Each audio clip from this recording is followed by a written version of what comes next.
లెక్కించండి, 70 ఏళ్ల మార్ల మట్టుకు క్షమించాలని ఆయన చెప్పారు. మీ భార్య పెట్టే ఆ చిన్న చిన్న ఇబ్బందుల గురించి ఏమంటారు?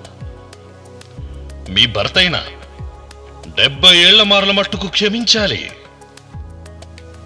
బాగా క్షమించుకోగలిగిన భార్యాభర్తలే ఆనందమైన వివాహ జీవితాన్ని కలిగి ఉంటారని నా భార్య ఒకసారి చెప్పింది.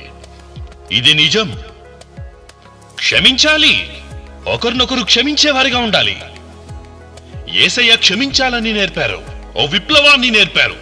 జీవించే పద్ధతిని, బయటకు కనపరిచే క్రియలను బట్టి కాదు, కానీ హృదయంలోని ఆలోచనలను, ఉద్దేశాలను బట్టి దేవుడు తీర్పు తీరుస్తారని ఆయన నేర్పారు. ఆయన అన్నారు, మోషే ఇలా అన్నారని, 10 ఆజ్ఞల ప్రకారం వ్యభిచరించకూడదు. కానీ నేనేమంటానంటే, ఒక స్త్రీని మోహపు చూపుతో చూసిన క్షణమే ఆమెతో వ్యభిచరించినట్టు. మోషే ధర్మశాస్త్ర ప్రకారము హత్య చేయకూడదు, కానీ యేసు ప్రభు వారి ప్రకారము ఒకరిపైన ద్వేషం కలిగి ఉంటే హత్య చేసినట్టే. మానవుని నైతిక విలువలను అతి ఎత్తునకు ఆయన ఎత్తారు. అటువంటి జీవితాన్ని జీవించాలని ఆయన ఆజ్ఞాపించారు.